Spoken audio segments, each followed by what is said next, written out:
साथियों नमस्कार। साथियों क्या बात है। साथियों आप सब जानते हो कि हम सब मिलकर पिछले कई सालों से 30 लाख पूर्व सैनिक, जेसीओ जवान, सैनिक विधवाओं की जायज मांगों को सोशल मीडिया के माध्यम से, धरना प्रदर्शन आंदोलन के माध्यम से, रक्षा मंत्रियों के साथ मीटिंग करने के माध्यम से, भारत सरकार को मांग पत्र लगातार देने के माध्यम से हम अपने जागरूक हकों की आवाज उठा रहे हैं। साथ ही साथ 30 लाख पूर्व सैनिकों को उनके जायज हकों के बारे में जागरूक कर रहे हैं। साथ ही साथ हम संवैधानिक पदों पर बैठे हुए पक्ष विपक्ष के बड़े नेताओं तक भी पूर्व सैनिकों की जायज मांगों को पहुंचा रहे हैं। अब इस कड़ी में एक और खुशखबरी है कि वर्तमान में चल रहे 70 में सबसे ज्यादा प्रश्न पूछे गए हैं 30 लाख पूर्व सैनिकों के जायज मांगों को लेकर, चाहे उसमें सैनिक विधवाओं की पेंशन की बात हो, चाहे स्पर्श की बात हो, चाहे ओआरओपी की बात हो, चाहे डिसेबिलिटी पेंशन की बात हो, चाहे एक्स सर्विसमैन की रोजगार की बात हो। ये सभी प्रश्न पिछले 3-4 दिन में लोकसभा और राज्यसभा में पूछे गए और सरकार ने इन प्रश्नों का उत्तर भी दिया। तो पहले एक बार हम प्रश्न देख लेते हैं और साथ ही साथ में सरकार ने क्या जवाब दिया है वो भी देखने के बाद में ही पता लगेगा कि सरकार की करनी और कथनी में क्या अंतर है। क्या सरकार सिर्फ स्टेज से ही बोलती रहती है कि हम पूर्व सैनिकों का बहुत ही सम्मान करते हैं, या फिर वो कुछ कर भी रही है, या हाथ पे हाथ धर के सिर्फ वो सदन के अंदर अपने नेताओं की चालीसा पढ़ रही है। तो एक बार हम प्रश्न देख लेते हैं। देश में 7 लाख से अधिक है पूर्व सैनिकों की विधवाएं। इस राज्य में सबसे अधिक। राज्यसभा में पूर्व सैनिक विधवाओं की पेंशन का मामला उठा। तृणमूल कांग्रेस की राज्यसभा सदस्य सागरिका घोष ने पूछा कि पूर्व सैनिकों की विधवाओं को दी जाने वाली मासिक सहायता में संशोधन किया जाता है या नहीं। क्या सरकार सैनिकों की विधवाओं से जुड़ी कल्याणकारी योजनाओं की समीक्षा करती है या नहीं। इस पर राज्य मंत्री शेख ने राज्यवार आंकड़ा जारी किया। स्पर्श का जो सिस्टम है, पेंशन सिस्टम है, उससे लाखों पूर्व सैनिक परेशान हो रहे हैं। तो उसमें सुधार करने की दिशा में सरकार ने क्या कदम उठाया। डिसेबिलिटी पेंशन के लिए पूर्व सैनिक कोर्ट का दरवाजा खटखटाते हैं और कोर्ट से उनको राहत मिलती है, तो सरकार उनको डिसेबिलिटी पेंशन ना दे के सरकार उस केस का विरोध अपर न्यायालय में कर देती है। ऐसा क्यों।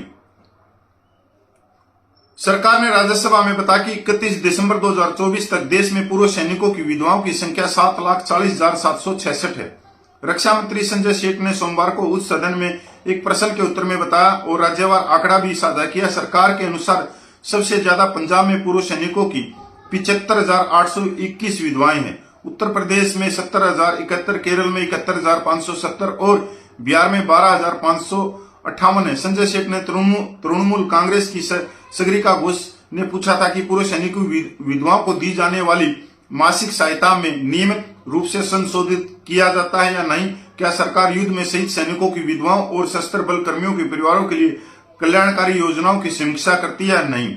अब देखो, जो माननीय सांसद है सागरिका घोष जी ने प्रश्न कुछ और पूछा, अब राज्य रक्षा मंत्री ने जवाब कुछ और दिया। वो सीधी सी बात पूछ रही है कि जो सैनिक विधवाओं की जो पेंशन में है उसमें कोई संशोधन किया जाता है क्या। जो शहीद सैनिकों की विधवाएं हैं उनकी पेंशन बढ़ोतरी हो रही है। तो यहाँ हमारे जो माननीय नेता है वो जवाब ही कुछ और दे रहे हैं, जबकि सच्चाई ये है कि ओआरओपी 3 में जो शहीद सैनिकों की विधवाएं हैं, जो वीरगनाएं हैं, उनको ओआरओपी 3 में 1 रुपये का बेनिफिट नहीं हुआ। जिनकी सर्विस 1 साल, 2 साल, 4 साल, 5 साल में शहीद हो गई। अब इसका जवाब वो ना देके वो कोई लिखा हुआ रक्षा मंत्रालय के अधिकारी ने कोई नोट दे दिया और उसको पढ़ के चलते बने। अब और आगे देखो, सप्रस के बारे में पूछा, उसके बारे में हाथ खड़ा कर दिए। उसके बारे में बंगाल में कहने लगे कि वहां पे 9 जिला नहीं है, नौकरियों में भी अंधेरे में रखा जाता है। संजय सेठ ने सागरिका को सुझाव दिया कि राज्य सरकार की नौकरियों में पूर्व सैनिकों को अंधेरे में रखा जाता है। ग्रुप सी की ये पेंशन की होती है समीक्षा। वो आरोपी के सवाल पर राज्य रक्षा मंत्री ने कहा, विधवाओं को मासिक सहायता पारिवारिक पेंशन के रूप में दी जा रही है। साथ ही वेतन आयोग की सिफारिशों और सरकार द्वारा उनकी स्वीकृति के आधार पर पारिवारिक पेंशन की समीक्षा की जाती है। समय समय पर महंगाई राहत की भी समीक्षा होती है, जिसके परिणाम स्वरूप वितरित राशि में वृद्धि की जा सकती है। रोजगार पर मंत्री ने क्या जवाब दिया? राज्य मंत्री से पूछा गया था कि युद्ध में शहीद सैनिकों की विधवाओं को उनकी श्रेणी योग्यता के आधार पर, अनुकंपा के आधार पर क्या अन्य रोजगार उपलब्ध कराया गया है? इसके जवाब में राज्य मंत्री ने कहा कि भारतीय सेना के अधिकारी के चयन में पूर्व सैनिकों की विधवाओं को युद्ध में शहीद सैनिकों की आश्रितों बच्चों के लिए आरक्षण की व्यवस्था है। उन्हें शॉर्ट सर्विस कमीशन और शॉर्ट सर्विस कमीशन गैर तकनीक पदों पर नियुक्ति में वीरता दी जाती है। भर्ती में 35 वर्ष की उम्र की छूट है। मतलब जो सीधे सवाल थे, उन सीधे सवालों को घुमा फिरा के मैं बात तो कर रहा हूं बंबई की और मेरे को बात सुनाई जा रही है लखनऊ की। मतलब कोई मतलब ही नहीं है। जब मैं पूछ रहा हूं बंबई के बारे में और मेरे को बताया जा रहा है लखनऊ के बारे में, तो यहां पर मंत्री जी ने जो चालीसा पढ़ी ना कि मेरी सरकार, मेरे नेता, मेरी ये, मेरे वो। अब सीधा सा सवाल यह था कि सप्रस के माध्यम से कितने पूर्व सैनिकों को परेशान होना पड़ रहा है। ये सबको मालूम है कि सप्रस ने बहुत सारे लाखों की तादाद में पूर्व सैनिकों को परेशान किया हुआ है। किसी का आधार कार्ड नहीं मिल रहा, किसी का अंगूठा नहीं मिल रहा, किसी के आधार कार्ड में दूसरे का आधार कार्ड चेप दिया, किसी का अकाउंट नंबर में किसी और का अकाउंट नंबर आ गया। तो इसके ऊपर माननीय मंत्री का यही जवाब होना था कि कोई भी सिस्टम है उसमें थोड़ी बहुत खामियां होती हैं। जब वो नया नया लॉन्च होता है तो हम उसमें सुधार करने की कोशिश कर रहे हैं। और जितना भी आपने हमारे को बताया है, इसको लेके मैं अपने उच्च अधिकारियों से भी बात करूंगा और उनको मैं कहूंगा कि जल्द से जल्द इन चीजों का समाधान किया जाए। ओआरओपी का आपने पता ही कि ओआरओपी के ऊपर सरकार नहीं बोलेगी, चाहे सरकार बिल्कुल भी आंकड़े रखती रहे कि 1,20,000 करोड़ रुपया दे दिया, पर सरकार श्वेत पत्र नहीं लेके आएगी कि किस वर्ग को कितना पैसा गया। रह गई डिसेबिलिटी पेंशन की बात। डिसेबिलिटी पेंशन में भी जमीन आसमान का अंतर है। जहां पर जवानों को जो डिसेबिलिटी पेंशन है वो 18,000 रुपये से 26,000 रुपये के बीच है, तो एक वर्ग को 2.5 लाख रुपए के करीब है। और सबसे बड़ी बात यह है कि अगर कोई जवान को डिसेबिलिटी पेंशन नहीं मिली और वो कोर्ट की शरण में जाता है, कोर्ट उसको डिसेबिलिटी पेंशन दे देता है, तो सरकार फिर एक दीवार बन के अपर न्यायालय में चली जाती है, उसके केस को चुनौती दे देती है, विरोध दर्ज करवा देती है। अब सालों वो केस अपर न्यायालय में चलता रहता है। और पिछले सालों में और पिछले दिनों में माननीय सुप्रीम कोर्ट ने केंद्र सरकार की खूब खिंचाई की है कि आप किसी को छोड़ ही नहीं रहे। यहां तक जो एक शहीद वीरंगना थी उसको भी सुप्रीम कोर्ट में घसीट के लेके आ गया, जो 20 साल तक देश की सेवा करी और उसके बाद में उसने अपनी विकलांगता पेंशन के लिए कोर्ट में गया तो उसको भी चुनौती दे दी। मतलब बहुत सारे केस हैं आज के दिन इस तरह के।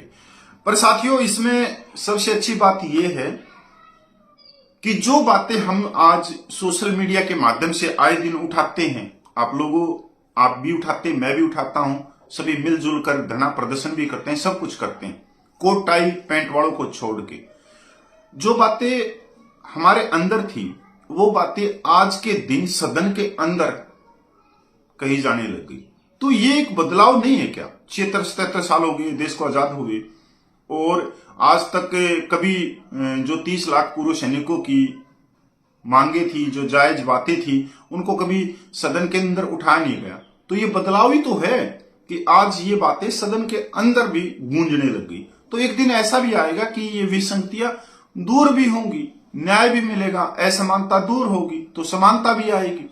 तो कोई भी चीज का रास्ता होता है, ऐसा नहीं कि आपने मुंह से निकाल दिया और एक ही दिन में वो सारी मांगे आपकी पूरी होगी और एक ही दिन में आपको न्याय भी मिल जाएगा, समानता मिल जाएगा।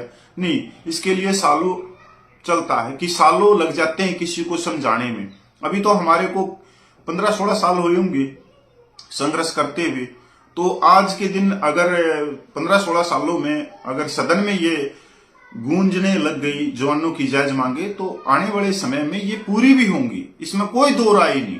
हाँ, कुछ भाई जैसे अभी कुछ नेगेटिव कमेंट करने वाले भी होते हैं कि उनको बस उसी समय पैसा चाहिए, उनके अकाउंट में चाहिए, कि कितने साल हो गए मांगे उठाते हुए, आज तक 1 रुपए की बढ़ोतरी नहीं हुई, ये नहीं हुई, वो नहीं हुई। अब उन भाइयों को इतना दिमाग नहीं है कि भाई जो मांगे आप गांव लेवल पे भी नहीं उठा सकते थे। अगर गांव लेवल पे भी आप उठाते थे तो जो बड़े रिटायर्ड अधिकारी थे वो आपका मुंह बंद कर देते थे, आपको नीचे बिठा देते थे, आप सिर्फ दरी कुर्सी बिछाने तक सीमित थे। पर आज आप देखो, ये बदलाव ही तो है, ये परिवर्तन ही तो है कि संसद भवन तक आपकी जायज मांगों की आवाज उठने लगी। तो कितना बड़ा बदलाव है, गांव से जो आवाज उठी और आज वो लोकतंत्र के सबसे बड़े मंदिर में वो बातें चली गई। तो साथियों, विश्वास बना के रखिए और जिस तरह से आप अपनी आवाज उठा रहे हो अपनी जायज मांगों की लोकतंत्र के दायरे में, संविधान के दायरे में, एक दिन आपको पक्का न्याय मिलेगा, इसमें कोई दो राय नहीं। जय हिंद, वंदे मातरम।